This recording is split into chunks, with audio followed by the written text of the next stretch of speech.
ॐ नमः शिवाय।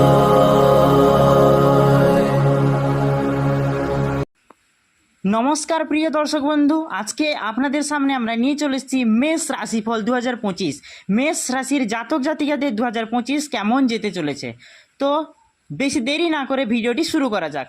মেষ রাশিফল 2025-এর মাধ্যমে আমরা জানবো যে 2025 সালটি জাতক জাতিকাদের জন্য স্বাস্থ্য, শিক্ষা, ব্যবসা, চাকরি, আর্থিক দিক, প্রেম, বিবাহ, বৈবাহিক জীবন, বাড়ি, পরিবার, জমি, ভবন, যানবাহন ইত্যাদির জন্য কেমন যাচ্ছে। মেষ রাশিচক্রের চিহ্ন কি, এছাড়াও এবছর গ্রহ পরিবর্তনের উপর ভিত্তি করে আমরা আপনাকে কিছু সমাধানও বলবো, যা অবলম্বন করে আপনি সম্ভাব্য সমস্যা বা দ্বিধাদ্বন্দ্বের সমাধান পেতে সক্ষম হবেন। তাহলে চলুন, এগিয়ে চলুন এবং জেনে নিই মেষ রাশির জাতক জাতিকাদের জন্য 2025 কী বলছে। প্রথমে আমরা জেনে নিব পরিবার। মেষ রাশিদের জন্য পারিবারিক ব্যাপারে সাল 2025 মিশ্রিত পরিমাণ দিতে পারে। বছরের শুরুতে ভালো পরিণাম দিবে, অন্যদিকে বছরের দ্বিতীয় অংশে কিছু পারিবারিক সদস্যের মধ্যে বিবাদ দেখা পাওয়া যেতে পারে। যে কোনো সদস্যের অহেতুক হঠকারিতা এই অশান্তি বা বিবাদের কারণ হয়ে দাঁড়াতে পারে। এমতাবস্থায় আপনি যদি সৌযুক্তভাবে কথা বলেন, অপ্রয়োজনীয় জেদ এবং বিবাদ এড়িয়ে যান, তাহলে ফল ভালো হবে। এই বছর পারিবারিক ক্ষেত্রে মিশ্র ফল দিতে পারে।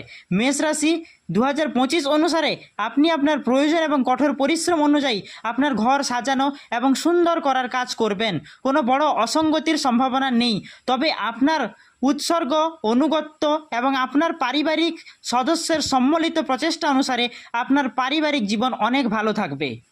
এবার আমরা জেনে নিব স্বাস্থ্য ব্যাপারে মেষ রাশি কী বলছে 2025 সাল।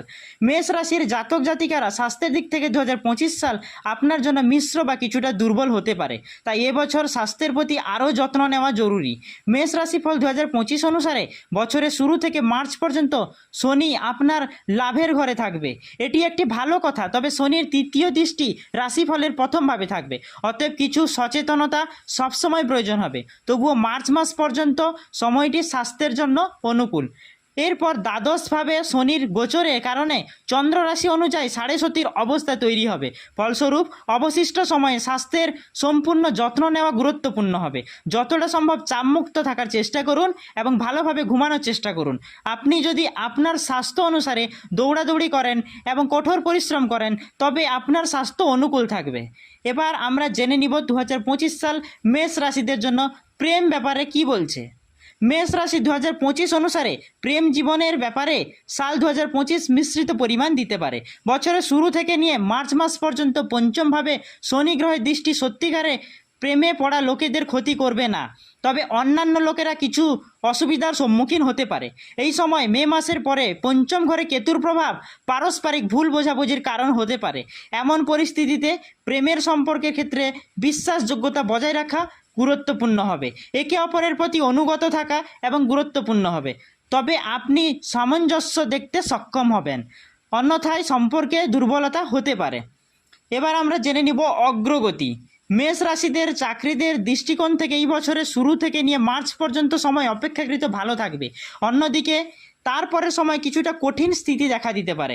যদিও মে মাসের পরে রাহু গ্রহের গোচরে অনুকূলতা তুলনামূলকভাবে ভালো পরিণাম দিয়ে কাজ করতে চলেছে, কিন্তু শনির অবস্থান বিবেচনায় তুলনামূলকভাবে বেশি পরিশ্রমের প্রয়োজন হতে পারে। যাদের কাজ ভ্রমণের সঙ্গে জড়িত বা যাদের অফিসে পরিবর্তে মাঠে কাজ করতে হয়, তারা তাদের কঠোর পরিশ্রম অনুযায়ী ফলাফল পেতে পারে, তবে অন্যরা কিছু অসুবিধার সম্মুখীন হতে পারে। টেলিযোগাযোগ বিভাগ, কুরিয়ার পরিষেবা এবং ভ্রমণ সংক্রান্ত অফিসে কর্মরত ব্যক্তিরা মে মাসের পরেও ভালো ফলাফল পেতে পারে, তবে অন্যদের আরও কঠিন পরিশ্রম করতে হবে। এবার জেনে নিব আর্থিক অর্থাৎ টাকা। মেষ রাশির জাতক জাতিকাদের 2025 সালে তাদের আর্থিক ব্যবস্থা কেমন যাবে। মেষ রাশিদের আর্থিক দিকের ব্যাপারে মেষ রাশিফল 2025 গড় থেকে ভালো পরিণাম দিতে পারে। বছরের শুরু থেকে নিয়ে মে মাস পর্যন্ত ধনের কারক বৃহস্পতি ধন ভাবে হবে, আর্থিক ব্যাপারে ভালো পরিণাম দিতে কাজ করবে। অতএব সম্পদ আহরণের ক্ষেত্রে আপনার প্রচেষ্টা সফল হবে। একই সময় মে মাসের পরে বৃহস্পতি দ্বিতীয় ঘর থেকে তার প্রভাব হ্রাস করবে পরে, তবে তৃতীয় ঘরে যাওয়ার পরে এটি লাভের ঘর দেখতে পারে, ফলে আপনি সুফল পেতে থাকবেন। মে মাসের পর লাভের ঘরে রাহুর গর্তের কারণে লাভের শতাংশ অনেকটাই বেড়ে যাবে। অর্থাৎ 2025 সঞ্চয়ের ক্ষেত্রে কিছুটা দুর্বল হলেও আয়ের দিক থেকে এই বছর ভালো থাকবে। এর জন্য ভালো সম্ভাবনা আছে বলে মনে করা হচ্ছে। আপনি আপনার কঠোর পরিশ্রম অনুযায়ী আপনার আর্থিক ব্যবস্থায় বজায় রাখতে সক্ষম হবেন। এবার আমরা জেনে নিব প্রতিকার। এই মেষ রাশির কুপ্রভাব থেকে, অর্থাৎ যেগুলো খারাপ ইঙ্গিত আছে, এগুলো আপনি কিভাবে এড়িয়ে যাবেন। তো আপনাদের যে কাজটি মূলত করতে হবে সেটি হলো প্রতি শনিবার সুন্দরকাণ্ড পাঠন করতে হবে। প্রতি বৃহস্পতিবার মন্দিরে ছোলার লাড্ডু নিবেদন করতে হবে। নিয়মিত মা দুর্গার পূজা করুন এবং প্রতি তৃতীয় মাসে কন্যা ভোজন প্রদান করুন। আজকের ভিডিওটা আমাদের এত পর্যন্তই। যদি ভিডিওটা ভালো লেগে থাকে তাহলে প্লিজ চ্যানেলটাকে সাবস্ক্রাইব করুন আর একটা সুন্দর করে কমেন্ট করে যান। ধন্যবাদ, দেখা হবে পরের ভিডিওতে।